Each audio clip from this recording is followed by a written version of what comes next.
मंगलाचरण करेंगे। नमो अर्हन्ताणं नमो सिद्धाणं नमो आयर्याणं नमो अध्यायाणं नमो लोये सव्यसाहुणम्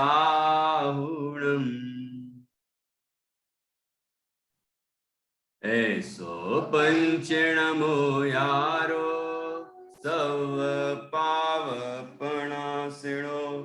मंगलाणं च सव्येसिं अडमं होहि मंगलम् चत्तारि मंगलम् अरहन्ता मंगलम् सिद्धा मंगलम् साहु मंगलम् केवली पर्णतो धम्मो मंगलम् चत्तारि लोकोत्तमा अर्हन्ता लोकोत्तमा सिद्धा लोकोत्तमा साहु लोकोत्तमा केवली पर्णतो धम्मो लोकोत्तमो चत्तारि शरणं पवजामि अनन्ते शरणं पवजामि सिद्धे शरणं पवजामि साहु शरणं पवजामि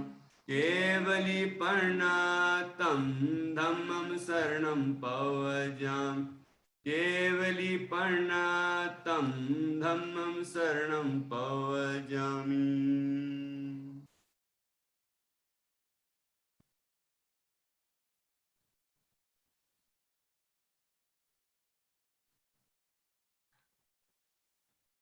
बाल वर्ग 5 में हम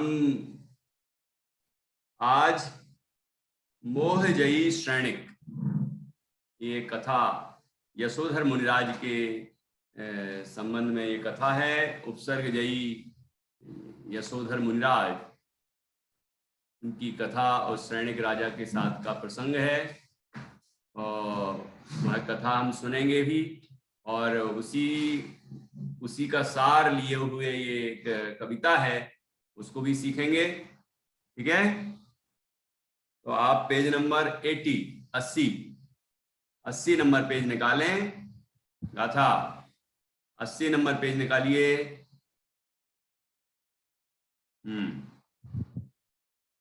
और इसमें ये कविता दी है, वो कविता पहले हम एक बार इसका पाठ करेंगे। ठीक है, और उसके बाद फिर हम कहानी सुनाएंगे आपको पूरी, फिर कविता आपको तुरंत समझ में आ जाएगी, है ना। चलिए, श्रेणिक राजा, सबके पास बुक है ना, दिखाइए। हाँ, सबके पास बुक है, बढ़िया, बहुत अच्छा, ओके।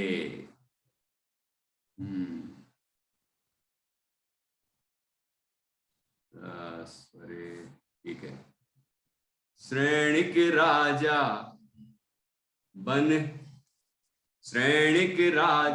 वन में आया, उसे दिखे मुनिराज, वृक्ष के तल में शांत भाव से मुनिवर रहे विराज। जैन मुनि लख श्रेणिक मन में आया क्रूर विचार, रानी चेलना के गुरुवर पर उसने किया प्रहार। मरा सांप गले में डाला, किया स्वयं पर नाज। नरक गति मिथ्यात्व प्रकृति के बंध योग्य था काज। अट्टहास कर नृप ने महल को किया त्वरित प्रस्थान। समताधर मुनि नहीं डिगे और किया भेद विज्ञान। तीन दिवस पश्चात रानी को ज्ञात हुआ सब कार। व्याकुल हो तत्क्षण वह पहुंची, मुनि थे जहां विराज। अभय संग चेलना नृपी ने दूर किया उपसर। मुनि की समता देख नृपति का विलय हुआ सब दर। धर्म वृद्धि कह समता पूर्वक किया तत्व उपदेश। धर्म वृद्धि कह समता पूर्वक दिया तत्व उपदेश। भवतन भोगे असार जान कर निज गायक को दे। हे श्रेणिक निज को पहचानो, तज दो अन्य विकार, तज दो अन्य विचार। सिद्ध समान चिदानंद ध्याओ, हो जाओ भव पार। श्रेणिक ने निज आत्म ध्याया, प्राप्त किया सम्यक। मोह प्रकृतियां तत्क्षण नासी, मोह प्रकृतियां तत्क्षण नासी। प्रगटा सुख सर्वस। मोह प्रकृतियां तत्क्षण नासी, प्रगटा सुख सर्वस। मुनि यशोधर को वंदन कर, मुनि यशोधर को वंदन कर। धन्य हुआ नृप श्रेष्ठ।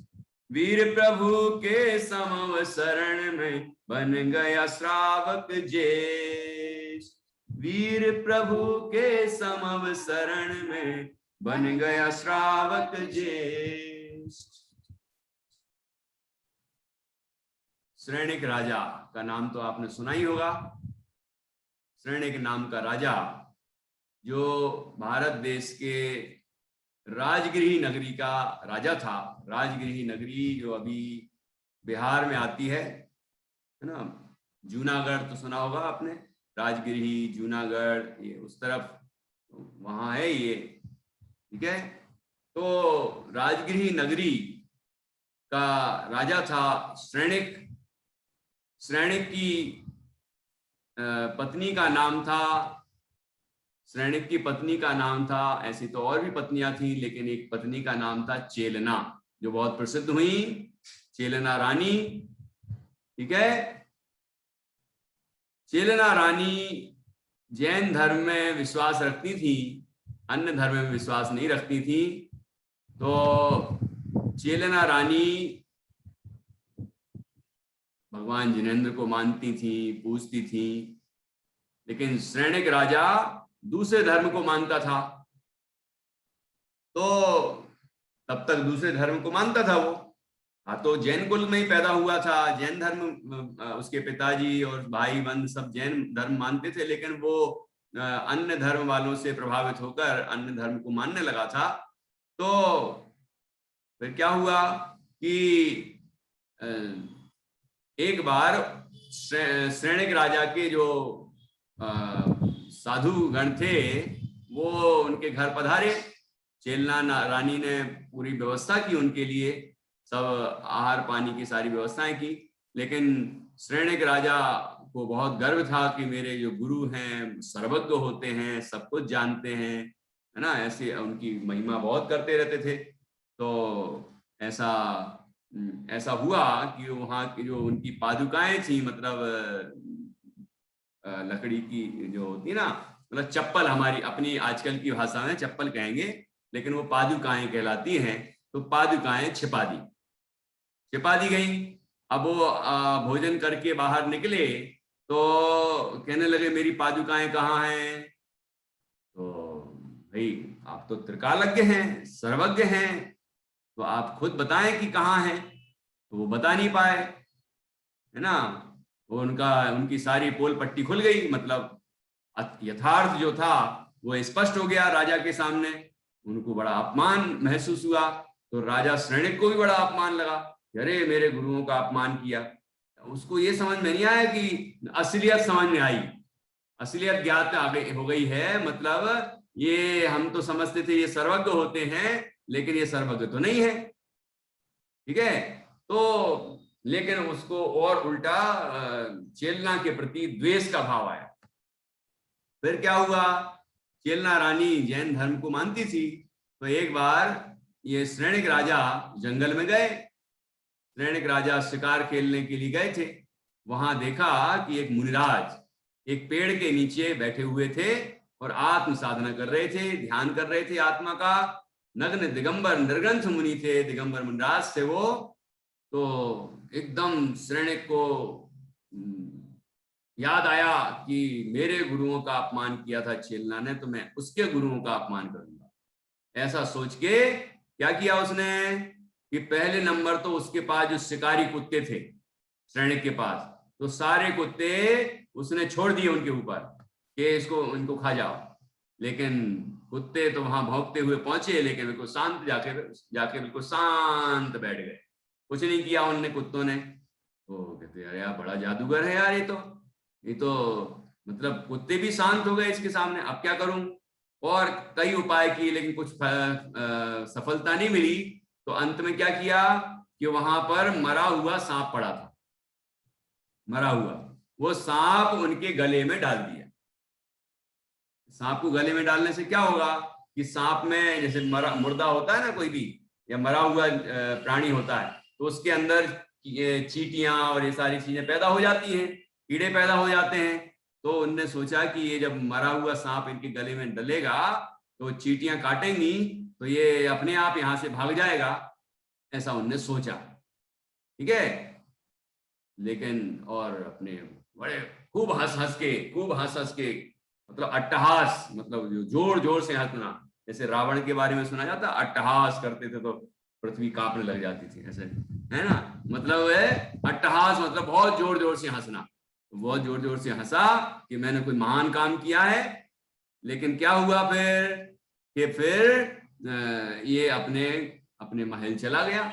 श्रेणिक राजा अपने महल गए। तो फिर क्या हुआ, फिर एक दिन बीता, 2 दिन बीते, 3 दिन बीते, जब तो तीसरे दिन क्या हुआ, 3 दिन बीतने के बाद चेलना रानी को उनने बताया ये सारा वाकया, सारी घटना उनको बताई कि तुम्हारे गुरु वहां जंगल में मिले थे, मैंने ऐसा ऐसा किया, सारी बात बताई। तो चेलना रानी कहने लगे ओहो तुम आपने ये क्या किया, ये तो महापाप किया आपने, ऐसा आपको नहीं करना चाहिए था। कहते अरे वो तो भाग गया होगा। कहते नहीं नहीं, यदि वो मेरे गुरु हैं, यदि वो मेरे नग्न दिगंबर मुनिराज हैं, निर्ग्रंथ संत हैं, तो वहीं पर विराजमान होंगे, क्योंकि वो उपसर्गजयी होते हैं, उपसर्गों से डरते नहीं हैं, भागते नहीं हैं, है ना, वीर होते हैं, ऐसी उनकी प्रशंसा की, वीतराग होते हैं। तो श्रेणिक राजा कहने लगा कि चलो चलते हैं, देखते हैं। तो अभय कुमार को भी ले गए थे। अभय कुमार उनके पुत्र थे, श्रेणिक राजा के पुत्र थे। तो वो अभय कुमार को भी ले गए और वहां पहुंचे, देखा तो मुनिराज तो बिल्कुल शांत मुद्रा में वहां पर बैठे हुए हैं, गले में सांप पड़ा हुआ है, चींटियां पूरे शरीर पर चिपकी हुई हैं, काट रही हैं शरीर में, लेकिन वो बिल्कुल शांत भाव से वहां पर बैठे हुए हैं, विराजमान है, ठीक है ना। तो ऐसी स्थिति जब देखी श्रेणिक राजा ने तो चौंक गया। ओह, मैं तो समझ रहा था ये तो भाग गए होंगे, ये तो देखो कैसी, और शांति देखो चेहरे पर, देखो कितनी शांति है, एकदम शांत मुद्रा। तो उनने सोचा ओह अल्लाह हमने क्या गलत काम किया, ऐसा हमें नहीं करना था, ठीक है ना। एक पश्चाताप होना शुरू हो गया। फिर क्या हुआ कि अभय कुमार की सहायता से चेलना रानी ने उपसर्ग दूर कराया और वो कुछ मीठा ले गई थी जिससे कि वो चींटियां उतारी जा सकें। तो मुनिराज के पास में एक थोड़ा वो मीठा रख दिया, तो वो चींटियां सारी उतर के उनके शरीर से और कहाँ पहुंच गई, उस मिष्ठान्न के पास पहुंच गई और खाने लगी। तो इस तरह देखो कला, देखो आप कोई तो झाड़ता ऐसे ऐसे झाड़ता कुछ, है ना, लेकिन उन्होंने देखो क्या बुद्धि लगाई कि उस मीठा डाल दिया वहां, तो वो सारी चींटियां उतर के उसकी गंध सूंघ सूंघ के और सारी चींटियां शरीर से उतर गई और उस मिष्ठान को खाने पहुंच गई। तो इस तरह से वो अहिंसक उपाय किया कि नहीं। तो इस तरह चेलना रानी ने उपसर्ग दूर किया। जब उपसर्ग पूरा दूर हो गया, अभय कुमार ने सांप निकाल दिया और श्रेणिक राजा तो वहीं देख रहे थे अचंभित होकर कि क्या हो रहा है ये। और उसके बाद जब मुनिराज का ध्यान पूर्ण हुआ उपसर्ग दूर होने के बाद, तो उनने सामने देखा तो चेलना रानी हाथ जोड़े खड़ी बैठी थी, श्रेणिक राजा हाथ जोड़े बैठे थे, अभय कुमार बैठे थे। और क्या हुआ, और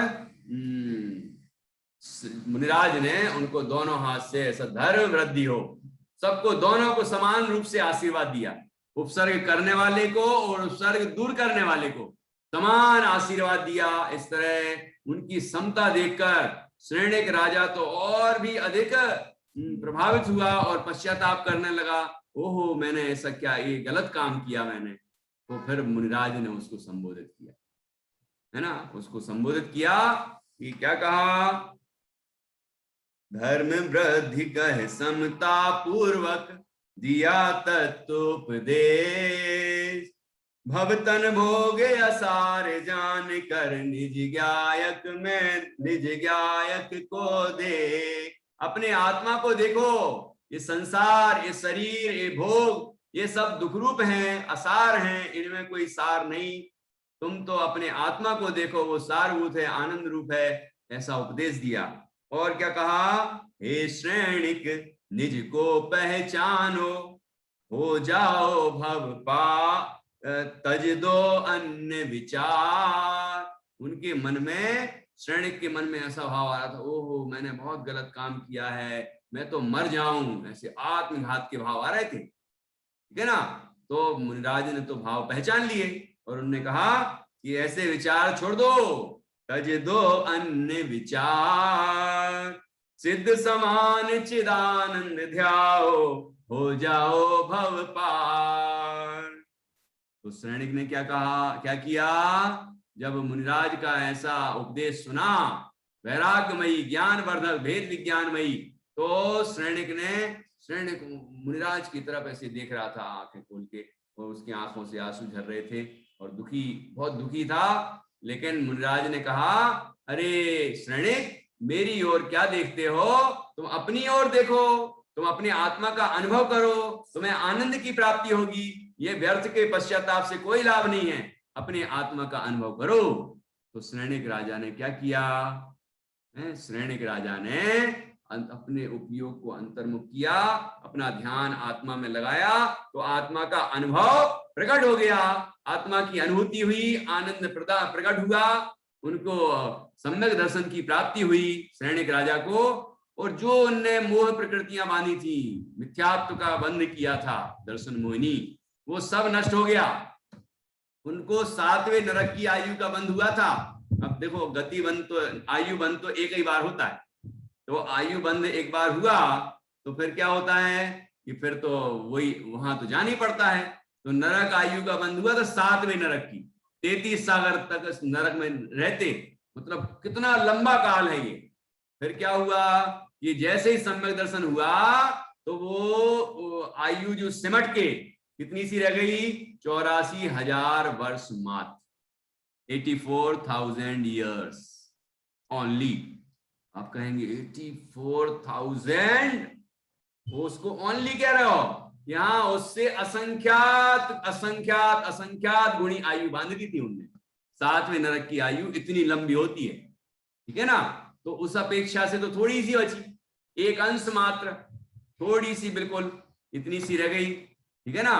तो इस तरह श्रेणिक राजा ने जब सम्यक दर्शन प्राप्त किया तो उनकी वो आनंद रूप दशा हुई। और फिर श्रेणिक राजा ने मुनिराज का बहुत विनय किया, बहुत सत्कार किया, उसके बाद वहां से नमन करके फिर गए भगवान महावीर के समोषण में गए, और समोषण में जाके वहां पर भगवान महावीर की दिव्य ध्वनि सुनी, और वहीं वो श्रावकों में सर्वोत्कृष्ट बन गए। मतलब सब श्रावक, जैसे भरत चक्रवर्ती थे ना, तो ऋषभ देव की सभा में श्रावकों में उत्तम भरत चक्रवर्ती कहलाते थे। वही दर्जा, वही श्रेणी इनकी यहाँ पर थी, श्रेणिक राजा की। श्रेणिक राजा का महत्व भी उसी तरह था महावीर भगवान के समोषण में। ठीक है, इस तरह वो श्रावक, श्रेष्ठ श्रावक वहां पर बन गए और बहुत सारे प्रश्न भी किए उन्होंने भगवान महावीर स्वामी से, तीर्थंकर भगवान से बहुत सारे प्रश्न किए और उनकी शंका का समाधान प्राप्त किया। ठीक है ना, तो इस तरह अच्छी दशा हुई। देखो, पाप का भाव किया तो पाप की प्रकृतियां बंधी, और यदि वो सुधरते नहीं तो कितना लंबा काल नरक में तो भोगते, कितना लंबा काल, समझ आ रहा है कि नहीं। और ऐसे महादुखों को उनने कैसे समाप्त कर दिया कि जीव को जब समझ में आ जाए कि हमसे गलती हुई है, क्या करे कि उस गलती को दूर करने का प्रयत्न करे। ठीक है, उस गलती को केवल पश्चाताप करने से नहीं होगा कुछ, अरे हमसे ये गलती हो गई, इतने से कुछ नहीं होगा, उपाय करना होगा। क्या कहा, उपाय करना होगा उस गलती को दूर करने का। तो वो उपाय किसने किया कि श्रेणिक राजा ने किया। अपनी गलती का एहसास हुआ तो उनने उस गलती को दूर किया। ठीक है ना, अपराध को दूर किया और सम्यक दर्शन प्राप्त किया। तो इससे उनकी सारी जो फल, जो कर्म बांधे थे उनने, वो सारे कर्म दूर हो गए। तो इस तरह हमें भी श्रेणिक राजा से प्रेरणा लेना है। क्या क्या शिक्षाएं मिली, पहले तो पाप करना नहीं, और हो जाए तो क्या करना, हो जाए तो उसको दूर करने का उपाय करना। ठीक है, और श्रेणिक राजा की तरह जो उन्होंने उपदेश को सुना, तो उपदेश को सुनते ही उसका प्रयोग किया तो क्या हुआ कि पुराने सारे पाप नष्ट हो गए और अंदर में आनंद की प्राप्ति हुई। तो वो उपाय हमें करना चाहिए, केवल सुनते नहीं रहना चाहिए कि भैया जी पढ़ा रहे हैं तो आप सुन लो बस, और केवली पता नहीं क्या कर रही है ना, ऐसे सुना जाता है। ध्यान से सुनो, क्या कह रहे हैं उसको समझो, है ना, और समझ के फिर उसका प्रयोग करो। तो ऐसा करेंगे तो क्या होगा कि हमें सच्चे सुख की प्राप्ति होगी। समझ में आ रहा है कि नहीं आ रहा? तो ये कार्य हमें करना चाहिए। तो ये यहाँ पर श्रेणिक राजा ने किया। श्रेणिक राजा ने पहले अपराध किया और अपराध के बाद फिर पश्चाताप हुआ। तो केवल पश्चाताप ही नहीं किया, बल्कि उस अपराध को दूर करने का उपाय भी, अपराध से बंधे जो पाप हैं उन पापों को नष्ट करने का उपाय भी उन्होंने किया।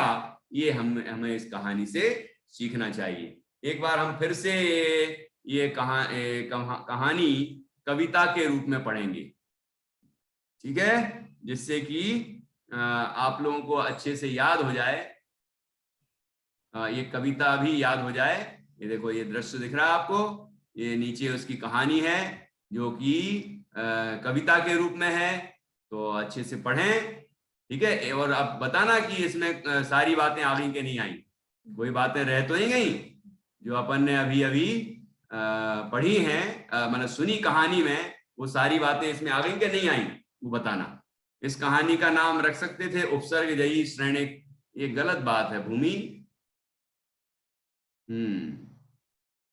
आप लोग गलती करते तो ठीक भी किया करो ना, उसको रिमूव कर दिया करो तो समझ में आया कि गलती से हुआ है। और ऐसे लगता है कि आपने जानबूझ के किया है तो पाप बनेगा बेटा आपको, है ना। चलो, दिख रहा है आपको?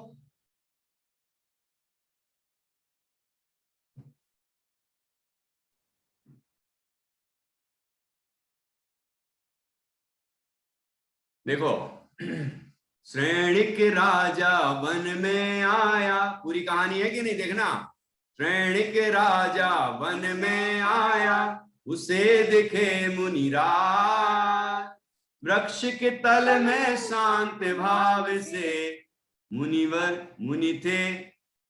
वृक्ष के तल में शांत भाव से मुनिवर रहे विराज, जैन मुनि लख श्रेणिक मन में आया क्रूर विचार, रानी चेलना के गुरुवर पर उसने किया प्रहार। मरा सांप गले में डाला, किया स्वयं पर नाश। नरगति मिथ्यात्व प्रकृति के बंध योग्य था काज। अट्टहास कर नृप ने महल को किया त्वरित प्रस्थान। समताधर मुनि नहीं डिगे और किया भेद विज्ञान।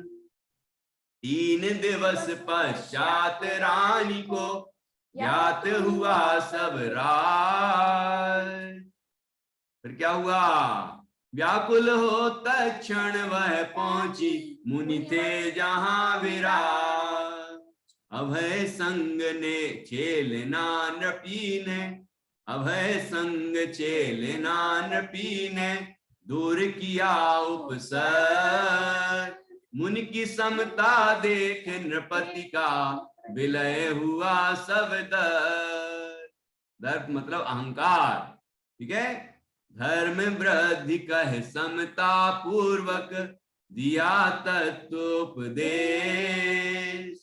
भवतन भोगे असार जान कर निज गायक में दे। निज गायक को दे हे श्रेणिक निज को पहचानो। तज दो अन्य विचार सिद्ध समान चिदानंद ध्याओ। हो जाओ भव पार। श्रेणिक ने निज आत्म ध्याया प्राप्त किया सम्यक। मोह प्रकृतियां तक्षण नासी प्रगटा सुख सर्वस। मुनि यशोधर को वंदन कर धन्य हुआ नृप श्रेष्ठ। प्रभु के वीर प्रभु के समव शरण में, वीर प्रभु के समव शरण में बन गया श्रावक ज्येष्ठ। बन गया श्रावक ज्येष्ठ। ज्येष्ठ मतलब उनमें बड़ा है ना, बड़ा होता है ना ज्येष्ठ। ज्येष्ठ श्रावक बन गया। कोई शब्द आपको कठिन लगा हो या आपको नहीं समझ में आया हो और पूछना हो तो आप पूछ सकते हैं। हाँ जी बोलिए सुल्तान। ये आहट, अट्टहास। अट्टहास आपको बताया था, अट्टहास मतलब जोर जोर से हंसना।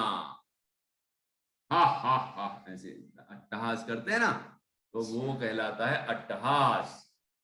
हास, हास मतलब हंसना, और अट्टहास इस तरह का हंसना जिससे एकदम मतलब भयानक तरीके से, हाँ निष्ठा जैसे हंस के बताए। और कोई शब्द बोलो निष्ठा जो नहीं आया हो। नृपति। नृपति अर्थात राजा। नृपति का अर्थ है राजा। तो नृप, नृपति, राजा ये सब पर्यायवाची है। नृप, नृपति, राजा। हाँ जी। और बताइए कोई शब्द आपको नहीं ख्याल में आया हो तो अभी पूछिए जल्दी से। केवली को पूछना है, आरोही को भी पूछना है, पूछो। यशोधर। यशोधर, यशोधर मुनिराज का नाम है ना। मुनिराज का नाम क्या है? यशोधर मुनिराज। हाँ चलो ठीक है। अब अक्षरा को कुछ पूछना है, बोलो। त्वरित क्या क्या अर्थ है भैया जी? त्वरित का अर्थ है तुरंत, तुरंत, एकदम तुरंत। हाँ तुरंत। और पूछिए कोई। हाँ केवली को क्या पूछना है? सर मुनिवर क्या होता है? मुनिवर, मुनिवर, हाँ मुनि और मुनिवर, मुनियों में जो श्रेष्ठ होगा वो मुनिवर है, मतलब मुनिराज ही है, वो भी मुनिराज हैं। मुनिराज, मुनिराजों में जो और श्रेष्ठ हैं वो मुनिवर, मुनिवर है ना। समझ में आया? आ गया? यस। हाँ और पूछो भाई। और कोई शब्द नहीं आ रहा हो तो जल्दी पूछो, फिर मैं पूछ रहा हूँ, याद करना है कविता, जल्दी से याद करो। नैनम बोलो। मुझको दो पूछना भैया जी। हाँ बोलो। गायक। गायक, गायक का अर्थ है जानने वाला। हम सब गायक हैं, जो जानने वाला है वो गायक है। तो हम सब आत्मा है ना, तो आत्मा गायक है, जानने वाला है, इसलिए गायक है। तो आत्मा का पर्यायवाची है गायक। हाँ बोलो दूसरा। धार्मिक वृद्ध। धार्मिक कहाँ लिखा है? धर्म वृद्धि लिखा है, धर्म वृद्धि। धर्म वृद्धि का मतलब धर्म बढ़े। तो राजा और सबको क्या उन्होंने आशीर्वाद दिया मुनिराज ने कि तुम सबके धर्म की वृद्धि हो, मतलब तुम्हारे अंदर वीतरागता की वृद्धि हो। वीतराग धर्म है ना, वीतराग धर्म की वृद्धि हो, तुम्हारे अंदर वीतरागता बढ़े, तुम भी सुखी हो जाओ, ऐसा आशीष दिया मुनिराज ने। हाँ जी। और हाँ पूछो, और किसी को पूछना है क्या? निष्ठा को और पूछना है, भूमि को भी पूछना है। चलो भूमि कहाँ गई? चलो निष्ठा पूछो।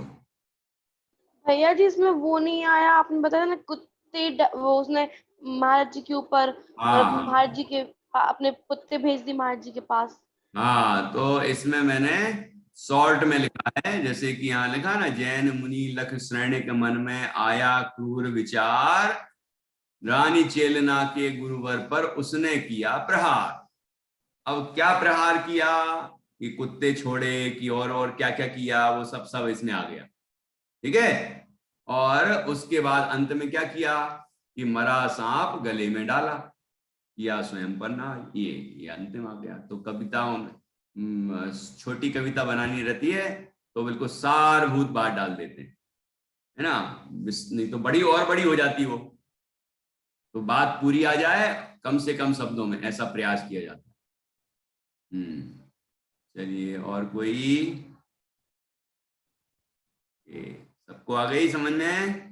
और कोई तो नहीं पूछना चाहता? भूमि को पूछना है, पूछो भूमि। मोह प्रकृतियां यानी क्या होता है? मोह प्रकृतियां, मोह प्रकृतियां अर्थात ये देखो, मोह प्रकृतियां होती हैं दर्शन मोह और चारित्र मोह। तो मोह की प्रकृतियां मतलब मोह के भेद। ठीक है, दर्शन मोहिनी कर्म, चारित्र मोहिनी कर्म, ये कर्म की प्रकृतियां हैं, कर्म के भेद होते हैं ये। प्रकृतियां मतलब भेद, प्रकार। तो कर्म के कौन कौन से प्रकार के? मोहिनी कर्म के यहाँ पर प्रकार बताने हैं। तो दर्शन मोहिनी और चारित्र मोहिनी। दर्शन मोहिनी में मिथ्यात्व है ना, तो इस तरह से उसमें समझना है। वहां चारित्र मोहिनी में क्रोध मान माया लोभ आदि जो विकारी भाव हैं वो समझना। वो उनकी कर्म प्रकृतियां भी होती हैं, क्रोध प्रकृति, मान प्रकृति, और उसके निमित्त से जीव को विकारी परिणाम होते हैं, उनका नाम भी क्रोधादिक है।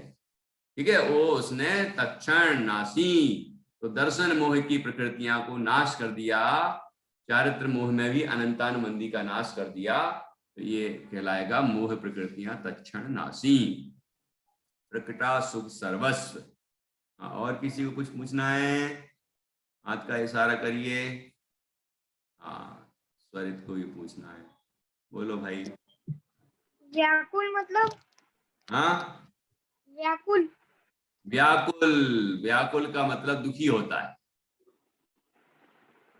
ठीक है, चलिए बहुत अच्छा। व्याकुल कहाँ लिखा है? व्याकुल हुआ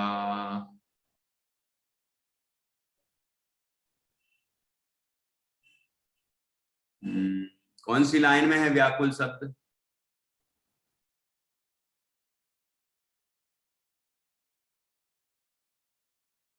यहाँ व्याकुल तो नहीं दिख रहा है। विलय हुआ सब दर्प। बताओ भाई, व्याकुल कहाँ लिखा, किसी को पता है? व्याकुल शब्द कहाँ है? अच्छा व्याकुल है, निष्ठा बता रही है। निष्ठा बताओ कौन सी लाइन? भैया जी 10th लाइन में व्याकुल हो तत्क्षण वह पहुंची। अच्छा अच्छा, ठीक है। व्याकुल हो पहला शब्द, मैं बीच में ढूंढ रहा था। व्याकुल हो तत्क्षण वह पहुंची, मुनि थे जहां विराज। ठीक है, व्याकुल मतलब दुखी होकर। बहुत अच्छा, ओके ओके, आ गया। ठीक है, तो अपनी किताब दिखा रहे हैं। ओके, तो समझ में आ गया। इस तरह पूरी कविता याद करनी है, इसमें पूरा सार आ गया। कभी पूरी ये वाली जो घटना घटी है ना, उसका पूरा सार इसके अंदर आ गया है। तो आप इसको अच्छी तरह से याद कर लें। ठीक है, जिससे आपको जैसे ही आप ये कविता पढ़ेंगे तो आपको सारी कहानी आ जाएगी, है ना। और गाने में भी आनंद आएगा आपको।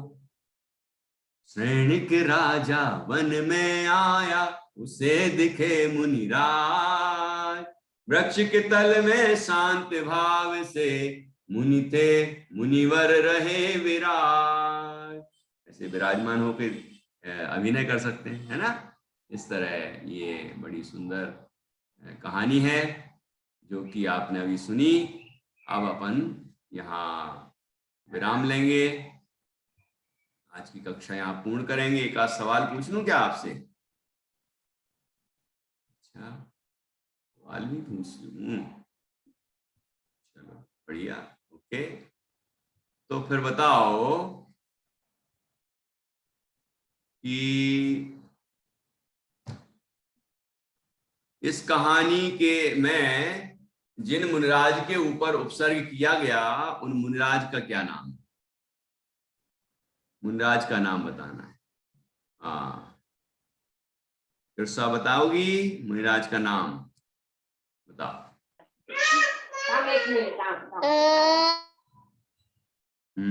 श्रेणिक राजा। मुनिराज का नाम श्रेणिक राजा थोड़ी था। हाँ, मुनिराज का नाम नहीं था, उपसर्ग करने वाले का नाम था, वो तो राजा का। यहाँ तो मुनि राजा का नाम राज। चलो, अभी दूसरे बच्चे बताएंगे, सुनना ध्यान से। भूमि बताएगी।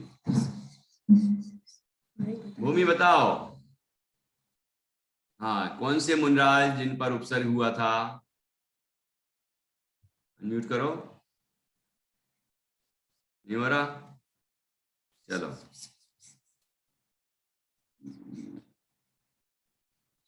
गाथा बताएगी क्या? बताओ।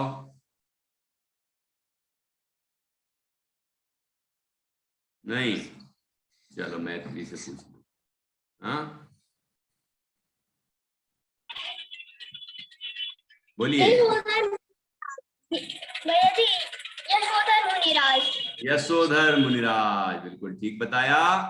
और बताओ कि ये तो मुनिराज का नाम हो गया, मुनिराज के अलावा जितने सदस्य थे उनके नाम बताना है। और कितने लोग कहानी में थे, कहानी के पात्र, उनके नाम भी बताना है आपको। हाँ, तो कौन? आरोही बता रही हैं, ये अक्षरा बता रही हैं, और कौन बता रहा है? बहुत सारे बच्चे बता रहे हैं। हाँ, तो बताओ आरोही, बोलो। श्रेणिक राजा और चेलना रानी। और तीसरे का नाम?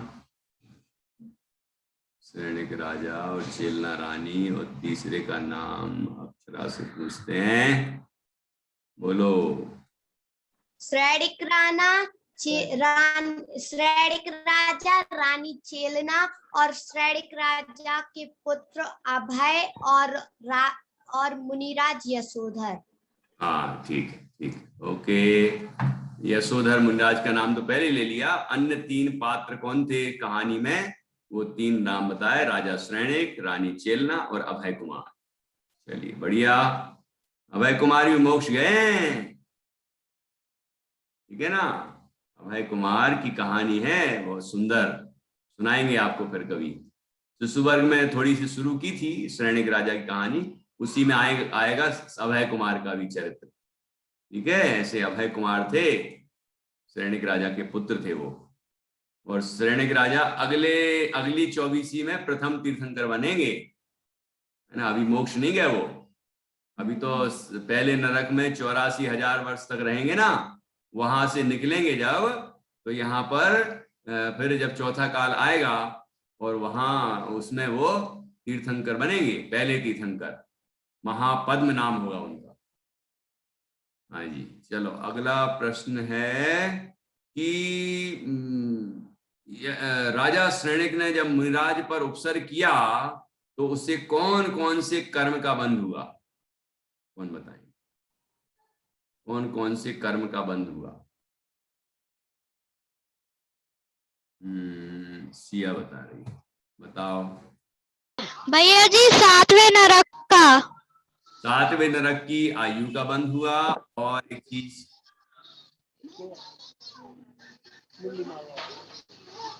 और एक चीज बताओ। नहीं आ रही? चलो ठीक है, नैनम बताएगी। बताओ नैनम। भैया जी मैंने पूरी कहानी नहीं सुनी थी इसलिए मेरे को पता नहीं है। तो क्यों हाथ खड़ा किया? ये बताने के लिए। भैया जी मैंने हाथ खड़ा नहीं किया। अच्छा ठीक है, हाँ बोलो सुल्तांश। मिथ्यात्व। मिथ्यात्व प्रकृति, दर्शन मोहिनी की दर्शन मोहिनी की मिथ्यात्व प्रकृति उसके 70 कोड़ा कोड़ी सागर की स्थिति बांधी थी उन्होंने। इतना लंबा कर्म, इतने दुखी होते यदि वो उपाय नहीं करते तो। ठीक है, चलिए बहुत अच्छा। इस तरह, अच्छा बताओ, यशोधर मुनिराज ने राजा श्रेणिक को क्या उपदेश दिया? क्या उपदेश दिया, कौन बताएंगे? मैत्री बताओ, जो रह जाए पॉइंट दूसरे बच्चे भी सुनेंगे ध्यान से।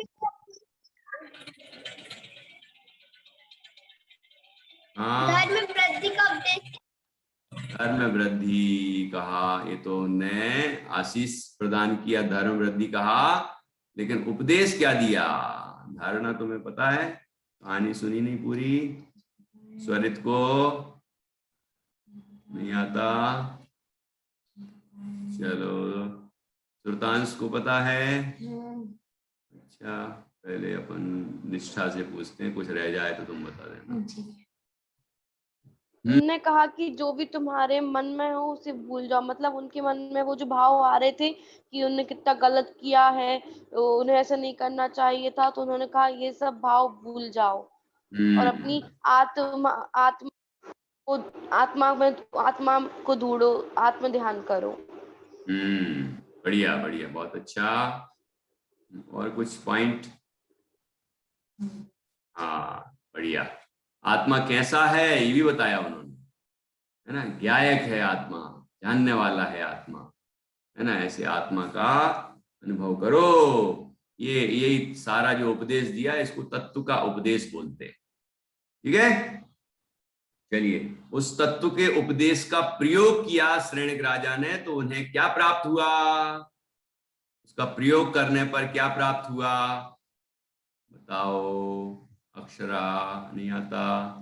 आता है, हाँ बताओ क्या प्राप्त हुआ? उन्होंने सम्यक दर्शन प्राप्त किया। हाँ, उन्हें सम्यक दर्शन प्राप्त हुआ, आत्मा की अनुभूति हुई, आनंद प्राप्त हुआ। एक और क्या क्या नष्ट हो गया कि मिथ्यात्व प्रकृति का नाश हुआ, और क्या हुआ? आयु कर्म का भी, जो 33 सागर की आयु बांधी थी 7वें नरक वाली, वो नष्ट हो गई, संक्रमित हो गई, और संक्रमित होके थोड़ी सी रह गई पहले नरक की 84 वर्ष मात्र। 7वें नरक से पहले नरक तक समिट गई ना आयु, तो इतना कम तो हो गया, समझ आया? इस तरह से ये कहानी हमने सुनी। इस कहानी से क्या क्या शिक्षाएं मिलती हैं मैंने भी बताई थी अभी। कौन बताएगा? जल्दी जल्दी बताओ, अपना समय हो चुका है। हाँ निष्ठा। जब गलती करो, अगर जब गलती का एहसास हो उसे सुधारना चाहिए, और जैसे श्रेणिक राजा ने भगवान उपदेश सुन के उसे उसका उपयोग किया, हमें भी उसका उपयोग करना चाहिए। बढ़िया बढ़िया, बहुत अच्छा, एक पॉइंट हुआ। और कोई पॉइंट इसके अलावा बताना है? इसके अलावा दूसरा? भैया जी मैं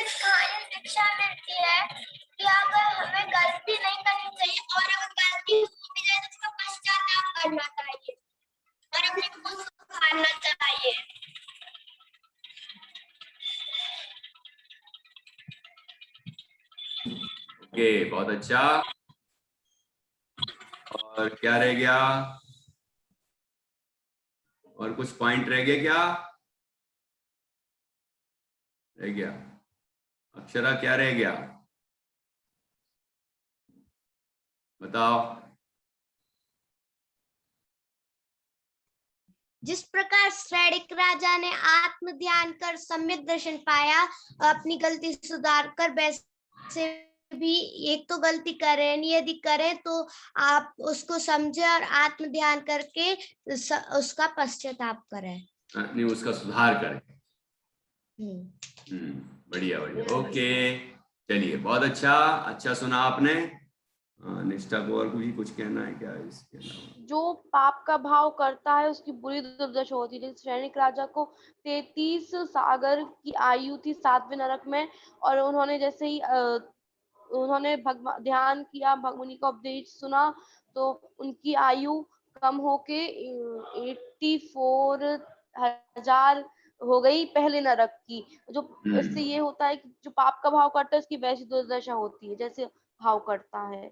हाँ, ओके ओके, बहुत अच्छा।